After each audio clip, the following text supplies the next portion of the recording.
சாமி, நீங்க எனக்கு ஒரு உதவி பண்ண முடியுமா சாமி? சொல்லுப்பா. ஹாஸ்பிட்டல்ல என்னோட பீரோல ஒரு ஏடிஎம் கார்டு இருக்கும் சாமி. அதில் உள்ள பணத்தை எடுத்து அன்னை சாரதா அனாதலத்தில் சேர்த்துருங்க சாமி. முடிஞ்சா நீங்களே நேரில் போய் கொடுங்க சாமி. பாவம் அந்த குழந்தைங்க நான் வருவேன்னு காத்துட்டு இருப்பாங்க. நாளைக்கு நான் உயிரோடு இருப்பேன்னு தெரியாது சாமி. வீட்டில் நிறைய புறா வளர்க்குறேன் சாமி. பாவம் 2 நாளா அதுங்க சாப்பிட்டுச்சுங்களான்னு தெரியல.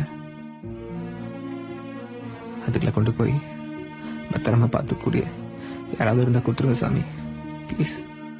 அதுக்கெல்லாம் ரொம்ப நாளா என் கூடவே எடுத்துச்சுங்க சாமி.